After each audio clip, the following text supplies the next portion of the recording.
Le 12 avril dernier, Ethereum a franchi une étape majeure dans son histoire, la mise à jour Chapella, dont le nom est issu de la contraction des noms des deux sous-mises à jour, Shanghai et Capella. Celle-ci signait la finalisation de la transition d'Ethereum vers un mécanisme de consensus de type Proof of Stake, aussi appelé en français preuve d'enjeu. Dans cette vidéo, je vous propose qu'on revienne ensemble sur cette mise à jour, sur les enjeux qu'elle représente pour la blockchain Ethereum, sur les opportunités qui vont en découler et comment vous, en tant qu'investisseur, vous pourrez également en profiter.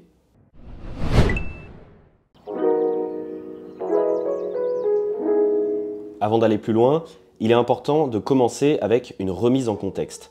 Ethereum a été lancé aux alentours de 2013 dans le sillage du succès de Bitcoin.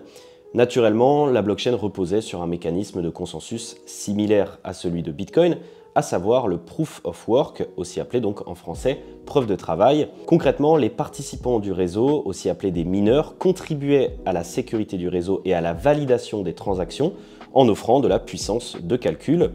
Néanmoins, en 2019, l'équipe en charge de développement d'Ethereum annonce un projet d'envergure.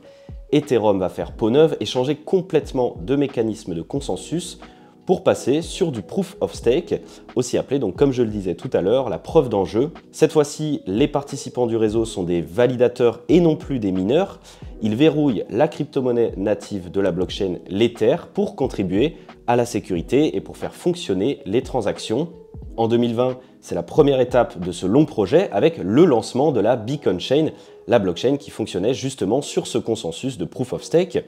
À partir de ce moment-là, il était déjà possible pour les utilisateurs de verrouiller des Ethers dans la Beacon Chain. Néanmoins, un petit détail manquait qui aura son importance dans le contexte de notre histoire et vous allez comprendre pourquoi, c'est que ces crypto-monnaies étaient bloquées et il était donc impossible pour les utilisateurs de les retirer, du moins avant qu'une future mise à jour soit déployée. Alors ne grillons pas les étapes. D'abord, en septembre 2022, la tant attendue mise à jour The Merge est enfin arrivée. Elle signait la fusion entre la blockchain de Proof of Work et la Beacon Chain qui fonctionnait donc sur le Proof of Stake, ce qui était une étape majeure du passage d'Ethereum vers le Proof of Stake. Néanmoins, un élément clé manquait encore pour que la combinaison soit parfaite, la possibilité de retirer ces Ethers. Et bien justement, la mise à jour Chapella, aussi appelée EIP 4985, l'a enfin rendue possible. Elle s'est déroulée avec succès le 12 avril dernier et elle signait la finalisation de ce projet d'envergure pour Ethereum.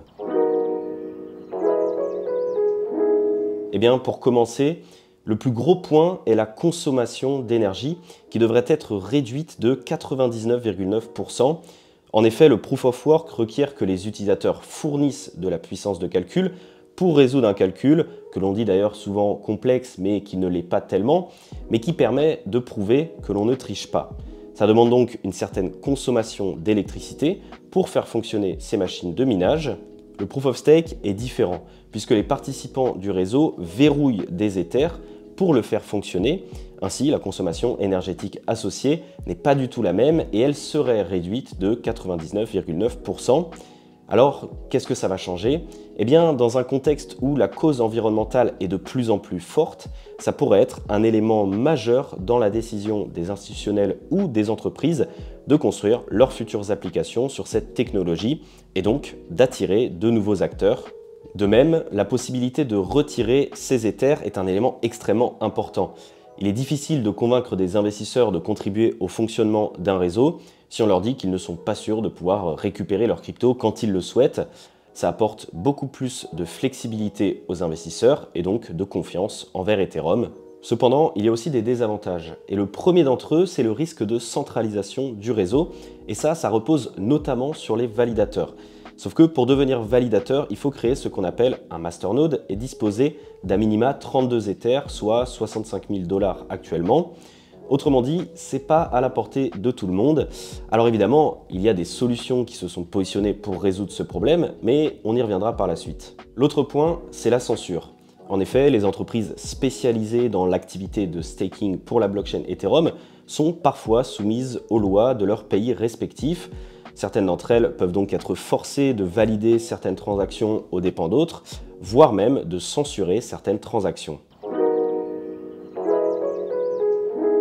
Maintenant qu'on a posé les bases, qu'on a compris le contexte de cette mise à jour d'Ethereum et compris les enjeux à venir pour la blockchain, voyons les opportunités pour les investisseurs.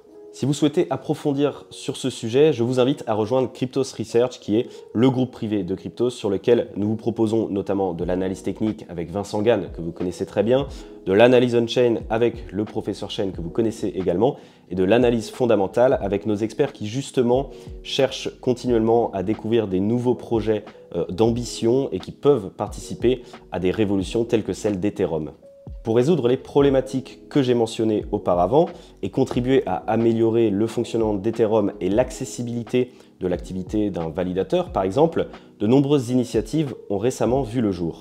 En effet, comme je vous le disais tout à l'heure, être un validateur sur Ethereum, ça n'est pas forcément accessible à tout un chacun. En effet, il faut donc disposer de 32 Ethers à minima, d'avoir quelques compétences techniques pour héberger un nœud, et il faut aussi avoir une connexion Internet qui fonctionne parfaitement. Et oui, parce que pour assurer un fonctionnement du réseau correct, il existe un mécanisme qui s'appelle le slashing. Si votre nœud se déconnecte suite à une perte de connexion par exemple chez vous, vous êtes slashé et vous perdez vos récompenses. Et d'ailleurs, si ça se reproduit de trop nombreuses fois, il est même possible que l'on vous prenne une partie de vos Ethers en staking. Ainsi, sur les derniers mois, de nombreuses personnes se sont tournées vers des solutions de staking as a service, c'est-à-dire qui proposent des services de staking. Alors, il y en a deux types principalement, les centralisés et les décentralisés. Au sujet décentralisé, on a Coinbase, Binance ou encore Kraken. Elles vous proposent de déposer vos Ethers, peu importe le montant, et de les mutualiser avec d'autres utilisateurs. Néanmoins, il faut faire confiance à une entité centralisée et avec les récentes actualités, c'est devenu un petit peu plus compliqué. La seconde option, c'est les protocoles décentralisés et plus particulièrement les Liquidity Staking Derivatives, aussi appelés LSD. Alors il y en a plusieurs, on vous les a déjà présentés sur Cryptos dans un article dédié à ce sujet. On a par exemple Lido, Frax Finance ou encore Rocket Pool. Le système, il est plus ou moins le même, vous déposez des Ethers, peu importe le montant, et vous contribuez à la sécurisation du réseau. Toutefois, ces protocoles ont ajouté une nouvelle dimension qui avait un sens très important avant la mise à jour Chapella et qui aura toujours un sens à l'avenir, le liquidity staking. L'idée, c'est que lorsque vous déposez un Ether, vous recevez en récompense, par exemple pour Lido, un STETH. C'est une preuve de dépôt et le bonus, c'est qu'il peut être utilisé dans tous les autres protocoles de finance décentralisée, notamment pour faire du lending par exemple. L'idée, c'était de rendre liquides ces Ethers qui ne le sont pas. D'ailleurs, une partie des récompenses de ces protocoles est redistribuée entre les détenteurs des tokens de gouvernance de ces protocoles, que ce soit le LDO de Lido, le Frax de Frax Finance ou encore le RPL de Rocket Pool. L'inconvénient, c'est qu'on ne règle pas le problème de centralisation. Et oui, même si Lido, qui est le leader de ce marché avec plus de 75% des parts, dispose d'une importante quantité d'Ethers délégués en staking, le nombre de nœuds validateurs reste très faible. Ça nous amène vers un nouveau type de projet qu'il faut également surveiller, les DVT ou Distributed Validator Technology. Mais alors, qu'est-ce que c'est les DVT? Eh bien, c'est une solution qui vise à permettre à tout un chacun de créer un nœud validateur sur le réseau Ethereum, peu importe le montant d'Ether qu'il détient. Et donc ainsi, ça limite les risques de slashing, ça augmente en parallèle la quantité de nœuds et donc la sécurité du réseau, sa robustesse et aussi sa décentralisation. Comment c'est possible? Eh bien l'idée concrètement, c'est de dissocier un nœud de validation en plusieurs petits nœuds qui seront gérés par plusieurs individus à travers ce qu'on appelle une multisig. Alors en deux mots, une multisig, c'est un système qui impose que pour valider une transaction, il faut qu'un certain nombre de membres du groupe, un nombre qui est défini à l'avance, utilisent leurs clés pour donner leur approbation et pour valider une transaction. C'est notamment utilisé par les entreprises pour gérer leur trésorerie. Il faut qu'une certaine partie des membres de la direction utilisent leurs clés pour par exemple bouger des fonds. Néanmoins, dans notre cas, ce ne sont pas des clés privées ou publiques, comme pour votre portefeuille classique et pour valider des transactions classiques, mais ce sont des clés de validation ou de retrait qui sont normalement réservées aux nœuds validateurs. Avec ce genre de solution, les DVT, chaque individu disposant de son petit nœud aura également une clé de validation et une clé de retrait qui lui permettra de signer la multisig et ainsi de prendre une décision au sein de cette entité plus globale qui sera composée d'autres petits nœuds. Les avantages sont multiples. D'abord, le risque de slashing. Si vous avez un problème de connexion et que votre nœud se déconnecte du réseau, les autres petits nœuds qui composent votre entité prendront le relais et vous éviteront donc la sanction. Ça augmente la sécurité, la robustesse du réseau puisque on a moins de risques qu'un nœud soit défaillant. Ensuite, au niveau de la décentralisation, puisqu'on aura un plus grand nombre de nœuds, ce qu'il faut savoir, c'est que ce système des DVT fait partie aussi de la roadmap d'Ethereum, mais que des projets planchent déjà sur son implémentation depuis quelques mois. En effet, mon explication était très basique pour que vous compreniez correctement, mais techniquement, c'est pas la même affaire. Et parmi ces projets, je peux vous citer Obol ou encore le projet Diva. Si ça vous intéresse, nous pourrons développer ce type de projet dans une prochaine vidéo.